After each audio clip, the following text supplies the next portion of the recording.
The opposition leader, in a letter addressed to the Minister of Health, Dr. Frank Anthony, on Friday, stated that it is important for Guyanese to be assured that their health and safety are not being jeopardized, and to this end, transparency and public disclosure of the details surrounding the procurement of the Sputnik V vaccines are important. On Thursday, Harmon, via a press conference, had called for a halt of the distribution of the Sputnik V vaccines to the population. As a result, and for a matter of safety, the APNU AFC demands that these vaccines should be put on a hold until the population is given assurance that what we are dealing with is not a bogus transaction, and that we are dealing with a safe arrangement. His call for a hiatus in the distribution of the jab follow questions which were raised in relation to vaccine purchases, as well as the authenticity of some of the Sputnik vaccines procured. Harmon cited revelations made by a Norwegian newspaper, The Vanguard, following its investigation into the procurement of the Sputnik V vaccines, which link a Sheik of the United Arab Emirates, Sheik Ahmed Dalmouk Juma Al Maktoum, second cousin of the ruler of Dubai, and an alleged fraudster, Per Morten Hansen, who has been indicted for aggravated money laundering following a fraud case in Belgium. It is alleged that the two men are traveling around the world, selling the Sputnik V vaccines at higher than usual costs to poorer countries.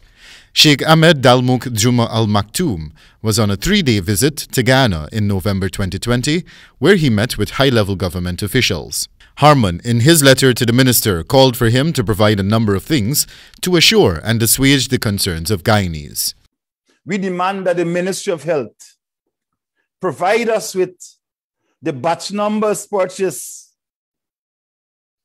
from the Sheik Al Maktoum, the details of the shipping, including the transshipment, and the conditions under which the vaccines were stored. Notwithstanding Harmon's calls for the ministry to cease its dissemination of the specific jab to the citizenry, the Minister of Health, in a subsequent response via a press conference on Thursday, informed that his ministry will continue with its vaccination program, while Ministerial Advisor to the Minister of Health, Dr. Leslie Ramsamy, also alluded to the opposition leader as a hypocrite in a press release on Thursday, citing that Harmon and his colleague Member of Parliament not only took the Sputnik V jab, but that they also specifically requested that particular vaccine for themselves and families.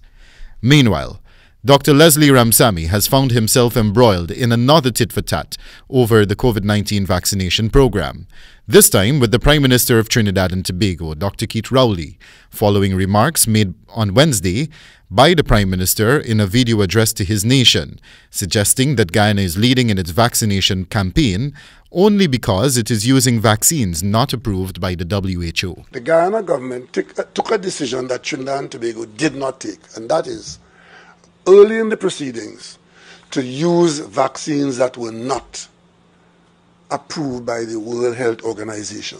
In a telephone conversation with Nightly News on Thursday, Dr. Ramsamy said that the Prime Minister's statements were reckless. Prime Minister Rowley was out of line, and it was a reckless statement.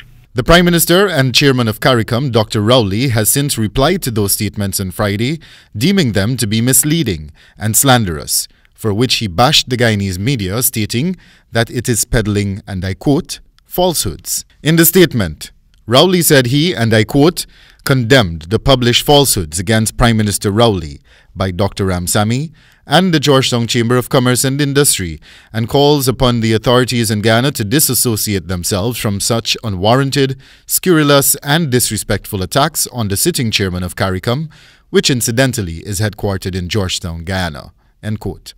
The Georgetown Chamber of Commerce and Industry, GCCI, also weighed in on the issue on Thursday, noting that, and I quote, the GCCI would like to put on public record that it finds the statements regarding fake vaccines made by the leader of the opposition, Joseph Harmon, to be unwarranted, reckless, and not based in fact. We also note with concern the recent posturing by the chairman of CARICOM, Dr. Keith Rowley, implying that the vaccinations which are being given to Guyanese are unsafe. This comes as no surprise as Dr. Rowley fulfills his historical trait of demonstrating scant regard for the lives of Guyanese. End quote, the GCCI said in its statement.